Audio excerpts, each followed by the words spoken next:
आज हम हमारे चैप्टर 4 आ ट्रूली ब्यूटीफुल माइंड को पढ़ेंगे। ट्रूली ब्यूटीफुल माइंड मतलब सच्चा, सुंदर, खूबसूरत सा दिमाग। इसमें हम एक जीनियस के बारे में पढ़ेंगे। वर्ड जीनियस से आप क्या समझते हो? क्या क्या क्वालिटीज़ होती हैं जीनियस में? इस चैप्टर में हम एक यंग जर्मन के बारे में पढ़ेंगे जो एक सिविल सर्वेंट थे, मतलब कि Albert Einstein.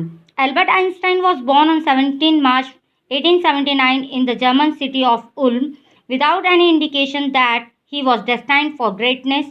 On the contrary, his mother thought Albert was a freak. To her, his head seemed much too large. Albert Einstein का जो जन्म हुआ था वो हुआ था 14 मार्च 1879 में, मतलब इस दिन वो बॉर्न हुए थे जर्मन सिटी के उल्म में। जब उनका जन्म हुआ तब वे एक ऑर्डनरी चाइल्ड जैसे थे, मतलब जैसे बाकी सारे बच्चे होते हैं बिल्कुल उसी प्रकार वो एक ऑर्डनरी चाइल्ड जैसे थे। उनमें कुछ भी अलग सा नहीं था, कोई ग्रेटनेस नहीं थी।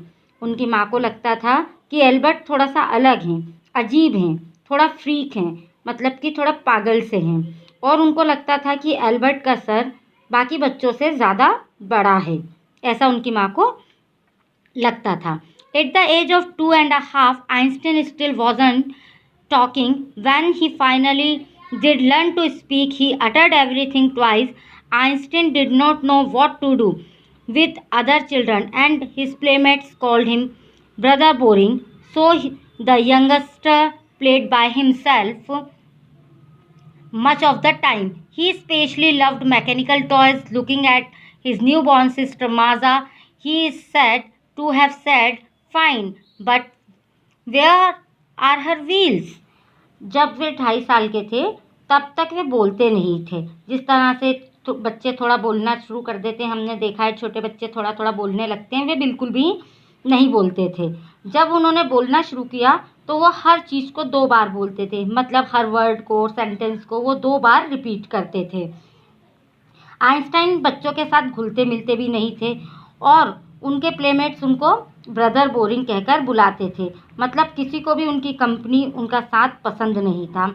इसलिए एल्बर्ट आइंस्टाइन अकेले ही खुद से ही खेलते थे। जैसा कि हमने देखा है बहुत सारे बच्चे अपने आप अकेले खेलते रहते हैं, इसी प्रकार एल्बर्ट आइंस्टाइन भी हर टाइम अकेले ही खेलते थे। उन्हें मैकेनिकल टॉयज़ बहुत पसंद थे। मैकेनिकल टॉयज़ मीन्स जैसे कार, प्लेन और जो चाबी वाले खिलौने होते हैं, उस टाइप के खिलौने उनको बहुत पसंद थे। जब उन्होंने अपनी छोटी बहन माजा को देखा तो उन्होंने कहा फाइन। क्या कहा उन्होंने? फाइन। और अपनी माँ से पूछा कि इसके व्हील्स, पहिए कहाँ हैं? ऐसा उन्होंने क्यों पूछा? क्योंकि वो मैकेनिकल टॉयज से खेलते थे और उनकी बहन बहुत छोटी थी तो वो भी उनको एक टॉय जैसी ही लग रही थी। A headmaster once told his father that what Einstein choose as a profession wouldn't matter because he will never make a success at anything. Einstein began learning to play the violin at the age of 6 because his mother wanted him to. He later became a gifted amateur violinist, maintaining this skill throughout his life. यहाँ पर क्या बताया गया है? School के जो headmaster हैं उन्होंने एक बार उनके पिताजी को बुलाया, उनके पापा को बुलाया और कहा आइंस्टाइन कुछ भी प्रोफेशन चुने, कुछ भी सब्जेक्ट चुने, यह मैटर नहीं है, परंतु ये किसी में भी सक्सेस नहीं होंगे। ऐसा उन्होंने कहा कि ये सक्सेस पा ही नहीं सकते। आइंस्टाइन ने वायलिन बजाना सीखना शुरू किया था जब वे 6 साल के थे। क्यों सीखना शुरू किया था? क्योंकि तब उनकी माँ चाहती थी कि वे एक अच्छे वायलिनिस्ट बने, और वे बने, पर वे पूरे जीवन भर उन्होंने वायलिन बजाया। वो इन्वेंशन करते थे पर शौक से वायलिन बजाते थे। एमेच्योर मीन्स शौक से, नॉट प्रोफेशनल। वो प्रोफेशनल रूप से वायलिन नहीं बजाते थे, वो अपने एक शौक से वायलिन को बजाते थे। But Albert Einstein was not a bad people. He went to high school in Munich where Einstein's family had moved when he was 15 months old and scored good marks in almost every subject. Einstein hated the school's regimentation and often clashed with his teachers. At the age of 15, Einstein felt so stiffed that he left the school for good. अब यहाँ क्या बताया है? लेकिन Albert Einstein जो हैं वो कोई ख़राब बच्चे नहीं थे पढ़ाई में, मतलब वो एक हम बोल सकते हैं कि एवरेज स्टूडेंट थे। ख़राब बच्चे नहीं कह सकते हैं उनको, पढ़ाई में वो ख़राब नहीं थे। वे म्यूनिक के हाई स्कूल में गए जहाँ पे उनकी फैमिली शिफ्ट हो गई थी, जब वे 15 महीने के थे तब, और वहाँ उन्होंने हर सब्जेक्ट में अच्छे मार्क्स जो है स्कोर किए, मतलब उनको हर सब्जेक्ट में अच्छे मार्क्स मिले। आइंस्टाइन को पसंद नहीं था, वो नफरत करते थे स्कूल के रूल्स कायदे कानून से। जो रेजिमेंटेशन होता है उसका मीन्स होता है कायदे कानून, नियम। उनको वहाँ के नियमों से बहुत नफरत थी, वो उनको पसंद नहीं करते थे, इसलिए कई बार उनकी टीचर्स से झड़प हो जाती थी, क्लैश्ड हो जाता था टीचर्स के साथ उनका, क्योंकि उनको वो सारे नियम जो हैं वो पसंद नहीं थे। जब 15 साल के हुए, उन्हें इतना ख़राब लगने लगा, उन्हें स्कूल में इतना बुरा लगने लगा कि उन्होंने स्कूल ही छोड़ दिया। The previous year, Albert's parents had moved to Milan and left their son with relatives. After prolonged discussion, Einstein got his wish to continue his education in German-speaking Switzerland in a city which was more liberal than Munich.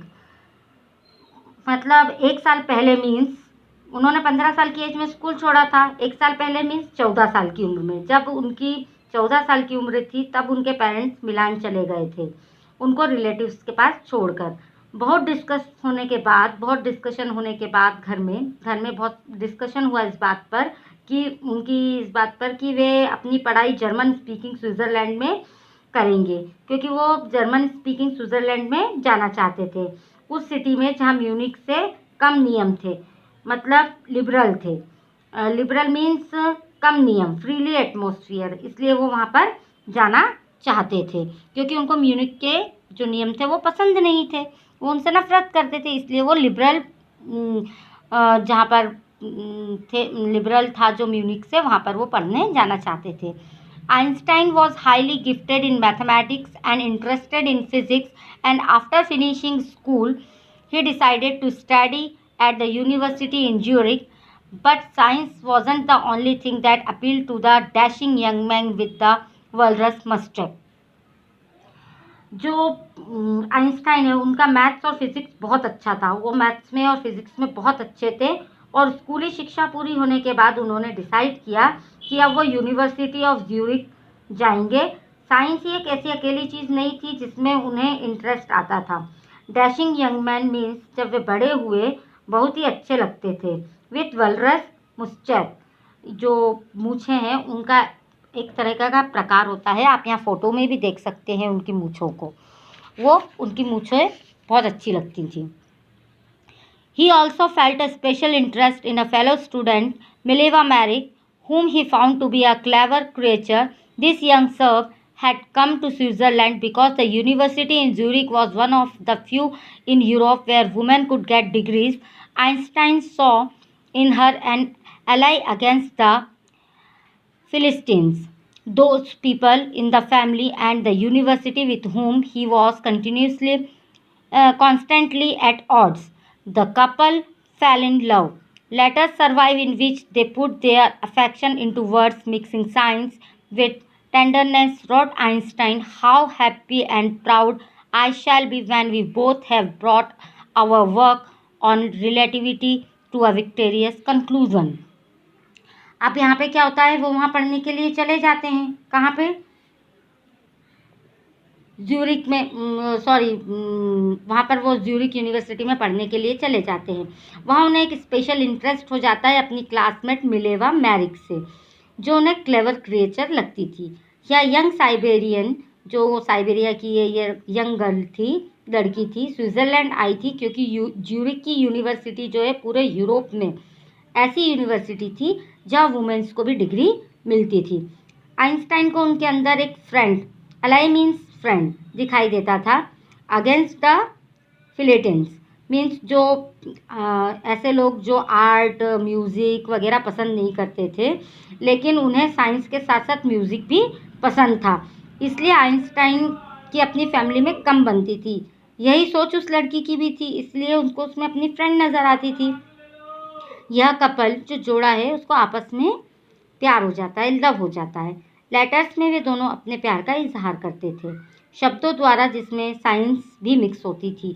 मतलब वो दोनों science के students थे, science field से थे, तो जब वो लेटर लिखते थे तो साइंस लैंग्वेज भी उसके अंदर थोड़ी मिक्स हो जाती थी। आइंस्टाइन ने एक बार पत्र में लिखा था, उन्होंने लिखा, हम दोनों कितनी खुशी और प्राउड फील करेंगे जब हम जिस पर वर्क कर रहे हैं, वो एक प्रोजेक्ट पर वर्क कर रहे थे,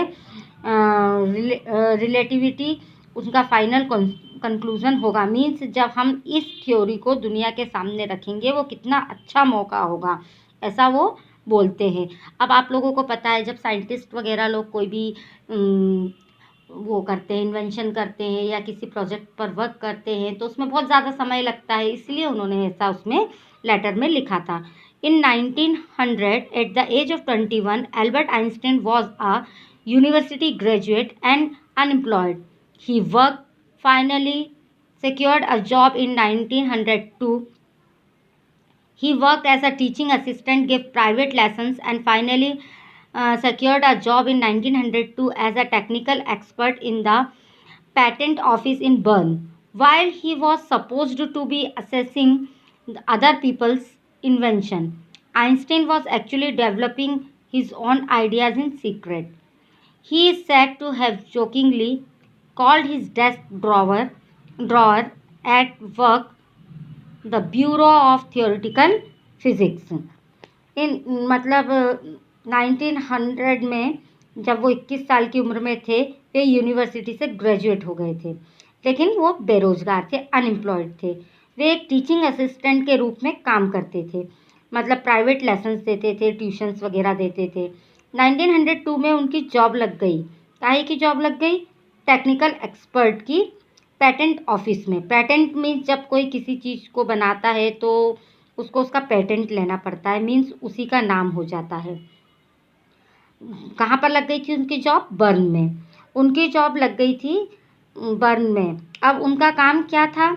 जो भी व्यक्ति कुछ इन्वेंशन करता तो वो वहाँ चेक करवाता था, और आइंस्टाइन दूसरों के इन्वेंशंस को चेक करते थे कि हाँ ये सही है कि नहीं, उसका पेटेंट उनको वो देते थे। आइंस्टाइन को जब भी टाइम मिलता वे अपनी थ्योरीज पर सीक्रेटली काम करते थे, और यह कहा जाता है कि वो मजाक मजाक में कहते थे कि उनकी जो डेस्क है जहाँ पर वे काम करते थे उसे वो ब्यूरो ऑफ थियोरेटिकल फिजिक्स कहते थे। मीन्स उन्होंने अपनी डेस्क में अपनी इन्वेंशन से रिलेटेड फिजिक्स के बहुत सारे पेपर्स रखे हुए थे, ऐसा कहा जाता है। One of the famous papers of 1905 was Einstein's special theory of relativity, according to which time and distance are not absolute. Indeed, two perfectly accurate clocks will not continue to show the same time if they come together again after a journey if one of them has been moving very fast relative to the other. From the followed the world's most famous formula which describes the relationship between mass and energy. 1905 में उनकी एक special theory आई relativity की, जिसमें उन्होंने कहा कि time और distance जो हैं वो एब्सोल्यूट नहीं है। मीन्स टाइम और डिस्टेंस जो है वो चेंज होते हैं। दो घड़ी हैं, दोनों को आपने ट्रेवल करवा दिया, मीन्स किसी ट्रेन या बस में रख दिया, और दोनों ट्रेन या बस की स्पीड अलग अलग है। तो जब 1 घंटे बाद दोनों घड़ियों को देखा जाएगा तो दोनों में टाइम का अंतर होगा, मतलब थोड़ा सा अंतर होगा पर टाइम का अंतर होगा। यहीं से उन्होंने फेमस फार्मूला डिस्क्राइब किया मास और एनर्जी का रिलेशनशिप बताने के लिए। फार्मूला क्या था? E=mc²। In the mathematical equation E stands for energy, M for mass and C for the speed of the light in the vacuum about 300,000 kilometre पर second. मतलब इस मैथमेटिकल इक्वेशन में E एनर्जी है, M मास है और C जो है speed of the light in vacuum है। When you sit with a nice girl for 2 hours, it seems like 2 minutes. When you sit on a hot stove for 2 minutes, it seems like 2 hours. That's relativity. Albert Einstein. Albert Einstein क्या कहते हैं? अगर तुम 2 घंटे सुंदर लड़की के साथ बैठ जाओ तो भी तुम्हें 2 मिनट ही लगेंगे, लेकिन अगर तुम किसी गर्म स्टोव पर बैठ जाओ 2 मिनट तो तुम्हें लगेगा जैसे 2 घंटे हो गए हैं। यह रिलेटिविटी है आइंस्टाइन के अनुसार। While Einstein was solving the most difficult problems in physics, his private life was unraveling. Albert had wanted to marry Mileva right after finishing his studies, but his mother was against it. She thought Mileva, who was 3 years older than her son, was too old for him. She was also bothered by Mileva's intelligence. She is a book like you, his mother said. Einstein put the wedding off. जब Einstein physics की बहुत difficult मुश्किल problems को जो है सुलझाते थे या सॉल्व कर रहे थे, तब तो उनकी जो प्राइवेट लाइफ जो थी वह उथल पुथल थी. अनरेवलिंग मीन्स उथल पुथल. एल्बर्ट मिलेवा से पढ़ाई पूरी करने के बाद शादी करना चाहते थे, लेकिन उनकी माँ इस बात के लिए तैयार नहीं थी. वे सोचती थी मिलेवा उनके बेटे से 3 साल बड़ी है, और बड़ी जो है उनके बेटे के से 3 साल बड़ी है, मतलब ज़्यादा बड़ी है. वह यह भी सोचती थी कि वो बहुत पढ़ी लिखी है. उन्होंने कहा, तुम तो किताब पढ़ते रहते हो, वो भी ऐसी ही है. आइंस्टाइन ने थोड़े समय के लिए अपनी शादी को टाल दिया. The pair finally married in January 1903 and had 2 sons, but a few years later the marriage faltered. Mileva, meanwhile, was losing her intellectual ambition and becoming an unhappy housewife. After years of constant fighting, the couple finally divorced in 1919. Einstein married his cousin Elsa the same year. Finally 1903 में दोनों की शादी हो गई और उनके 2 बेटे थे. कुछ साल बाद उनकी शादी कमज़ोर पड़ने लगी. फेल्टर्ड मीन्स कमज़ोर पड़ना. मिलेवा का इंटेलेक्चुअल एम्बिशन लूज़ हो गया, मतलब पढ़ाई का कोई मतलब ही नहीं रह गया था, और वे एक हाउसवाइफ बन गई थी जो कि अनहैप्पी थी, जो कि बिल्कुल भी खुश नहीं थी. कई साल लड़ाई होने के बाद 1919 में उनका डिवोर्स हो गया, मतलब तलाक हो गया. आइंस्टाइन ने उसी साल अपनी कज़िन एल्सा से शादी कर ली. मतलब उनका जब डिवोर्स हो गया तो उन्होंने उसी साल अपनी कज़िन से शादी कर ली. आइंस्टाइन्स न्यू पर्सनल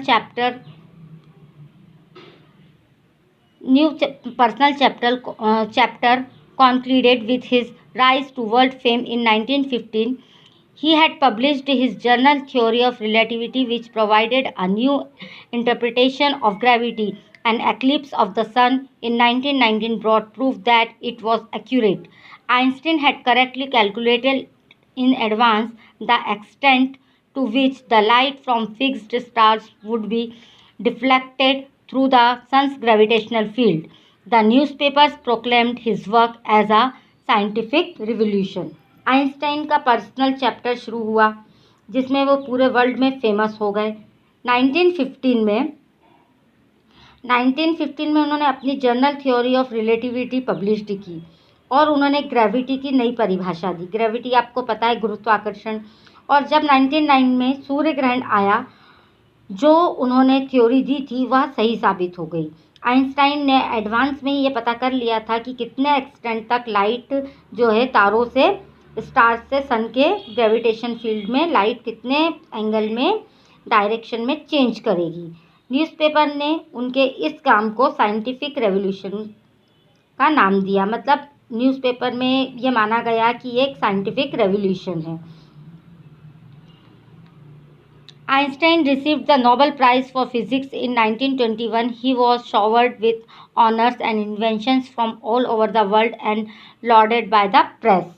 आइंस्टाइन को 1921 में जो सबसे बड़ा पुरस्कार है, नोबेल पुरस्कार, नोबेल प्राइज़, वो मिला था फिज़िक्स के लिए. पूरी दुनिया में उन्हें सम्मान मिला उनके इन्वेंशंस के लिए, और दुनिया भर की मैगजीन्स, न्यूज़पेपर में वे छा गए. कहाँ पे छा गए वो? पूरी दुनिया भर की न्यूज़पेपर मैगजीन्स में. When the Nazis came to power in Germany in 1933, Einstein emigrated to the United States. 5 years later, the discovery of nuclear fusion in Berlin had American physicists in an uproar. Many of them had fled from fascism, just as Einstein had, and now they were afraid the Nazis could build and use an atom bomb. Nazis जब Germany में power में आए 1933 में, तब Einstein ने Germany पूरी तरह से छोड़ दी थी. एमिग्रेटेड मीन्स पूरी तरह से छोड़ देना, और वो यूनाइटेड स्टेट्स में आ गए थे. 5 साल बाद 5 साल बाद बर्लिन में nuclear fusion means atomic bomb बना दिया। किसने बना लिया? जर्मनी ने, जिसकी वजह से अमेरिकन फिजिस्ट कह सकते हैं, जो अमेरिकन फिजिस्ट थे वो सत्ते में आ गए। बहुत सारे साइंटिस्ट फासिज्म के कारण वहाँ से भाग चुके थे। जिस तरह से जर्मनी से आइंस्टाइन आ गए थे, वैसे ही वो सब उन वहाँ से चले गए थे। और उन सबको डर लगता था कि नाजीज ने एटम बम बना लिया है, अब वे कुछ भी गलत कर सकते हैं, मतलब कुछ भी नुकसान पहुंचा सकते हैं, ऐसा उन लोगों को लगता था। At the urging of a colleague, Einstein wrote a letter to the American President Franklin D. Roosevelt on 2nd August 1939 in which he warned a single bomb of this type exploded in a port might very well destroy the whole port together with some of the surrounding territory. His words did not fail to fall to have an effect. The Americans developed the atomic bomb in a secret project of their own and dropped it on the Japanese cities of Hiroshima and Nagasaki in August 1945. एक colleague के कहने पर, एक साथी के कहने पर 2 अगस्त 1939 को आइंस्टाइन ने अमेरिका के प्रेसिडेंट फ्रैंकलिन डी रूजवेल्ट को लेटर लिखा और उनको वार्न किया कि यह जो बम है यह इतना खतरनाक है कि अगर इसे किसी पोर्ट बंदरगाह पर गिरा दिया जाए तो यह उस बंदरगाह सहित आसपास के इलाकों को भी तबाह कर देगा, उन सबको भी वो नष्ट कर देगा। ऐसा उन्होंने उस लेटर में लिखा। उनके शब्दों का पूरा असर हुआ। अमेरिका ने भी एक सीक्रेट प्रोजेक्ट के तहत अपना खुद का एटॉमिक बम बनाना मतलब तैयार कर लिया, उन्होंने बना लिया और 1945 में जापान के 2 शहरों हिरोशिमा और नागासाकी पर गिरा दिया वर्ल्ड वॉर के समय। यह हम सबको पता है, हिरोशिमा और नागासाकी पर एटम बम गिरा था वर्ल्ड वॉर में, जो अमेरिका ने गिराया था, जिसकी वजह से वहाँ के लोग आज भी बहुत ज़्यादा परेशान हैं। मतलब उसकी जो रेज़ हैं वो आज भी वहाँ पर प्रभाव में हैं, ऐसा कहा जाता है। Einstein was deeply shaken by the extent of the destruction. This time he wrote a public missive to the United Nations. In it, he proposed the formation of a world government. Unlike the letter to Roosevelt, this one made no impact. But over the next decade, Einstein got ever more involved in politics, agitating for an end to the arms build-up and using his popularity to campaign for piece and democracy. Einstein पर इस विनाश का बहुत प्रभाव पड़ा, मतलब उनको बहुत गहरा झटका लगा इससे। इस समय उन्होंने यूनाइटेड नेशन को एक लेटर लिखा। मैसिव मीन्स लेटर, जो ऑफिशियल था। उन्होंने सर लेटर लिखा, उन्होंने यह प्रपोजल किया कि वर्ल्ड को की मतलब एक वर्ल्ड गवर्नमेंट बनानी चाहिए। वर्ल्ड गवर्नमेंट उन्होंने बनाने का प्रपोजल क्यों रखा था? क्योंकि वो चाहते थे कि जब भी कोई किसी प्रकार की विपदा आए, कोई प्रॉब्लम आए, तो वर्ल्ड के सारे लोग एक साथ मिलकर बातचीत करें और उसके बाद उसका सॉल्यूशन निकालें। इसीलिए उन्होंने वर्ल्ड गवर्नमेंट बनाई जाए, ऐसा प्रपोजल रखा था। रूजवेल्ट पर इसका कोई असर नहीं पड़ा। जो प्रेसिडेंट थे अमेरिका के रूजवेल्ट, उनके ऊपर इसका कोई भी असर नहीं पड़ा। आने वाले समय में उस टाइम के आइंस्टाइन थे, उस समय में पॉलिटिक्स में बहुत ज़्यादा इन्वॉल्व हो गए। वे इस बात पर जोर देने लगे कि जितने भी हथियार बन रहे हैं वे ना बने, मीन्स कम से कम बने और उनका यूज़ भी कम से कम हो। उन्होंने अपनी पॉपुलैरिटी का यूज़ किया एज अ कैंपेन मतलब शांति और प्रजातंत्र के लिए उन्होंने अपनी पॉपुलैरिटी का यूज़ किया। When Einstein died in 1955 at the age of 76, he was celebrated as a visionary and world citizen as much as a scientific genius. जब आइंस्टाइन की मृत्यु हुई 70 साल की एज में 1955 में, उन्हें याद किया गया, सेलिब्रेट किया गया ऐसे पर्सन के रूप में जो भविष्य के बारे में सोचता था वास्तविक और बुद्धिमत्ता के तरीके से, और वर्ल्ड सिटीज़न और साइंटिफिक जीनियस के रूप में उन्हें याद किया। तो स्टूडेंट्स, ये था हमारा एल्बर्ट आइंस्टाइन के बारे में चैप्टर। आई थिंक आपको चैप्टर समझ में आ गया होगा। Thank you.